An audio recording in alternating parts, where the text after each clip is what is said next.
guys, we are currently at Tomcat Cafe. We're about to get some food. We haven't eaten any all day. Um, Thank you so much. We haven't eaten all day, so we're excited. I don't know what we're getting yet, but we kind of slept in late today. And have just been enjoying being together, listening to love songs from the 60s. Totally my vibe today. Totally. Thank you, my love.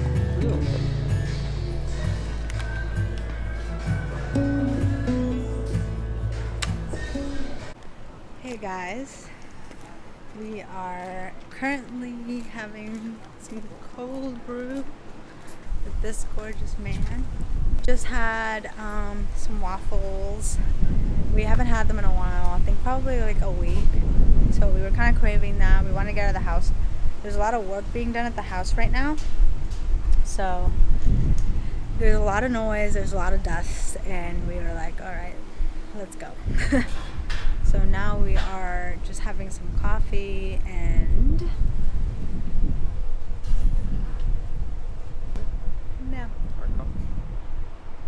we're sharing a cold brew. I'm trying to not drink so much coffee. Extremely strong. Oh, is it? Iced coffee. Our iced coffee has been absolutely delicious. All right, so where do you want to sit?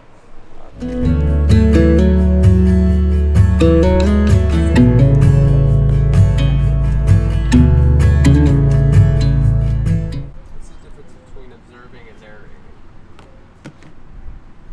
What's the difference? Let me get serious here.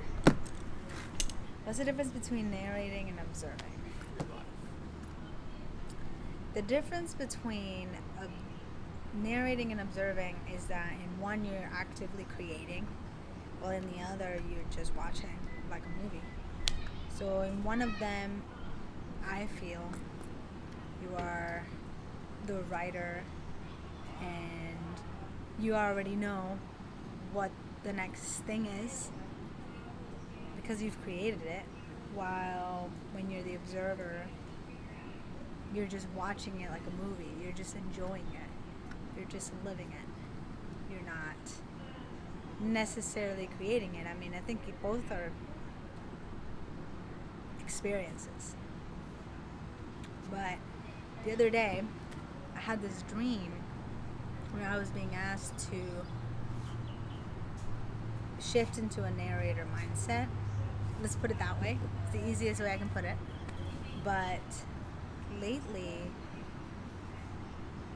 I forgot. First of all, I forgot for like 2 days what I was like asked. And then this morning I woke up from a dream and I wrote it down. And I remembered narrator. So I was like, oh, okay. So I've been analyzing it with Helios for a little bit. And just contemplating on how I've manifested my life and the things that have happened in my life so far. So here we are talking about narrating versus observing. And I think it's something that I'm being called to do because I'm really good at it. And I do feel that inside. Another thing you should know is like I am extremely connected to my dreams. So the dreams that we have are so important. Teachings from our higher selves and our guides, but also our subconscious. It really depends, and you'll know intuitively which one is which, and which ones are teaching you what, or which ones are just guiding you. And dreams are extremely important to understand the psyche within you. You know, like Carl Jung, one of the things that I loved about his teachings was that he believed that only you could really understand your dreams, because the way that you perceive certain items and symbols and the way that you understand different things in your life, only you understand that perspective. So somebody else can analyze your dream and will get something completely different. only you will be able to truly analyze your dream. It's really empowering in a way. So I analyze all my dreams. I've had a long history of writing my dreams down, analyzing them, creating stories out of them sometimes. But this is a habit that I strongly recommend as part of your spiritual life or just your life. I mean, spirituality is how I live, so I would just say it's just my life, but tomato, in my opinion. So how do we narrate our life versus observe our life? It comes down to writing. It comes down to actively creating. And it comes down to detachment. So when there's a narrator, like put yourself in the shoes of a narrator. The narrator already knows the storyline. The narrator already knows what's going to happen. They already know all the characters involved. And they already know the feelings of the characters as well. So the character gets not only to observe what's happening in the reality, but they also get to understand the future, the past, and the present. The narrator, I would say, isn't necessarily a creator. But the way that I view myself is as a creator, but I would say that a lot of times in the way that I write is I just know. So I wouldn't say that I'm creating, because I feel like the way that I'm explaining it to myself, or that I'm being like downloaded right now, is that sometimes when we say create, we think forcibly create. Like, this is what I want, so this is what I'm going to create. When you're a narrator, or the way that I'm being shown, that's not how you do it. So for instance, a lot of the stories and the things that I've written in my life, I just knew. Like, I knew what the character was going to do in the next chapter. I knew what the character was going to say when the time needed it for it to be said. There wasn't anything planned. I didn't have an agenda. That's what it is. There is no agenda here. There's no agenda for the narrator. The narrator just knows. So he has no agenda. All he has, I could say his agenda is telling a story. That's it. He doesn't have a specific way that he wants the main character to go.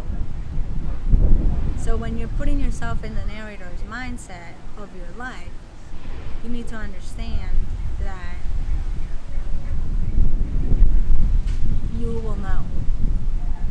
So when you're writing this as the narrator, you'll know what comes next after for you. So what is Paola going to do next? What is Paola going to feel next? What's going to happen in Paola's choices? The narrator knows, intuitively knows what comes. There is no good or bad for the narrator. The narrator is really, really closely, like the way I would describe it, the narrator is very much spirit. It's like more of a higher self energy, because to the narrator it doesn't matter if something is good or bad. So for instance, sometimes in my stories, I knew a character was going to do something, and I'd ask myself, well, why would that character do that? I don't want people to hate that character, or like, oh, I'm finding this character annoying because she's doing this, but I know she's doing this, so I have to write it. You see what I'm saying?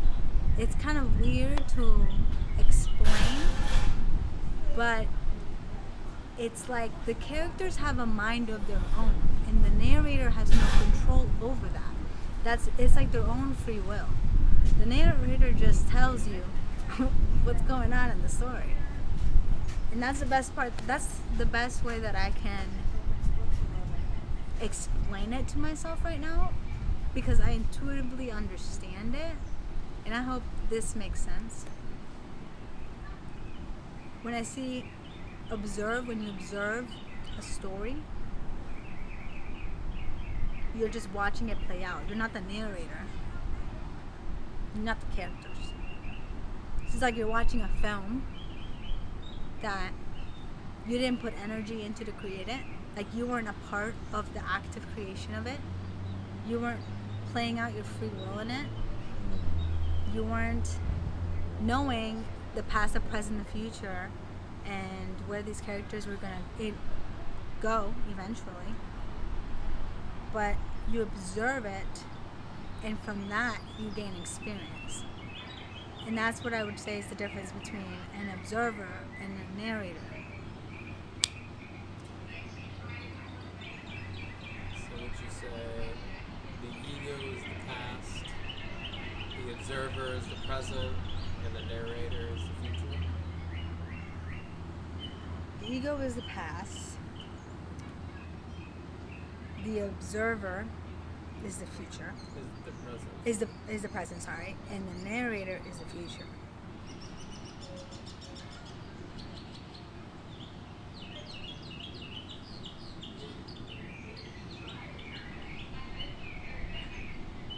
Yeah, that could be a way to explain it. I think that the ego can be all of them. That's why I'm saying, like, when you're actively pushing to create something, you're already in the ego mind. You're not the narrator, you're not the observer either. So it's like they can all be put in a place in different forms, if that makes sense. But yeah, I see what you're saying. Because to me, you can't be present and in your ego at the same time. Because the ego is the development of The past. Yeah, trauma. living in the past. You can't Yeah. live in the future with ego, because ego only exists in the past. Well, the way I was seeing it is like the ego can tell you things of the future. That's what I was seeing in a different perspective. But yeah, I agree with what you're saying. I think that the observer,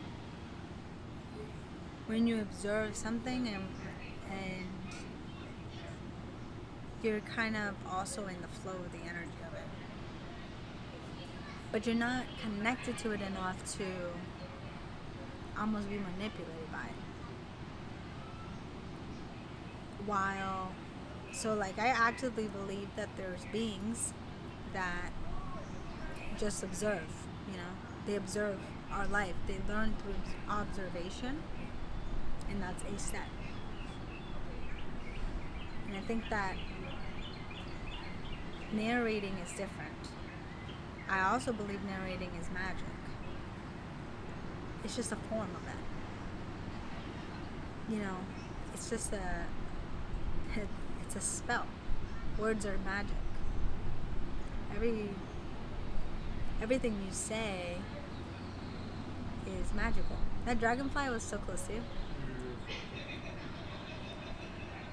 So when you use your words to actively, intentionally create, it's different. But I think, like, for me,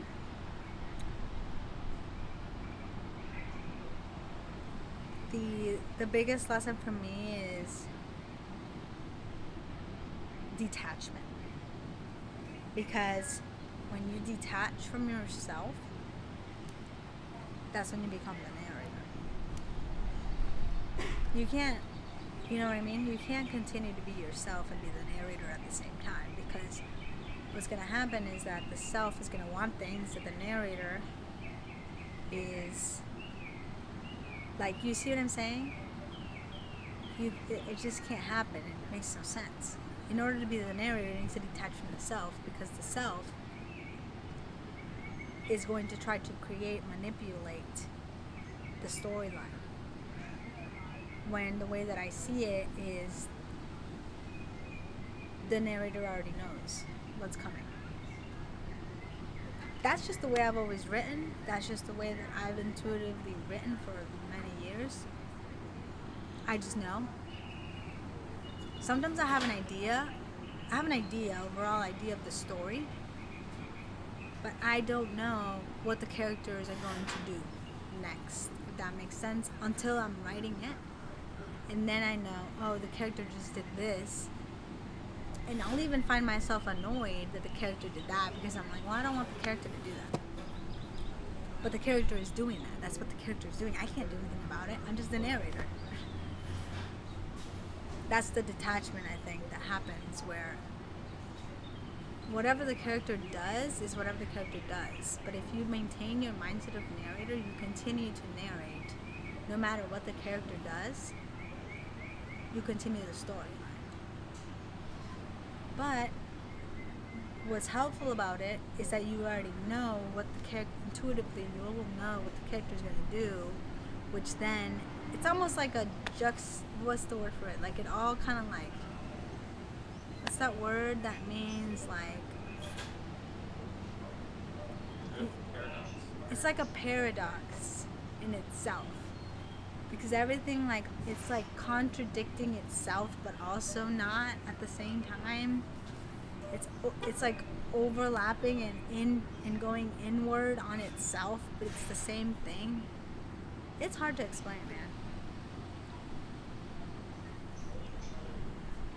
Good. As I'm in this beautiful little shaded area, we're still at Curia, where we were having a coffee earlier and just having conversations. And I just filmed some videos on my TikTok, so head over there, check out more of my spiritual aspects. The way that I'm running my Instagram and my TikTok now is that my Instagram is going to be way more of my fashion, kind of external reality, while my TikTok is going to reflect more of my inner reality and my spirituality in the way that I live my life that way. So my YouTube is going to be a blend of both. So you guys will be able to see my spiritual aspect of my life, but also the physical aspect of my life. And hopefully in the future, all of them will blend, but this is really helping me kind of niche down and allow myself to grow, and I'm in this for the long haul. I know what my story is, and although my life can change, depending on the different choices that I make right now, I know ultimately what the story's about. So I'm glad that you guys are with me. I love you guys so much. It is such a gorgeous day. I'm going to show you guys around in a second, but just know that if you're having a bad day, I got you. I love you. I truly love you. God loves you. The universe is here for you. Believe it.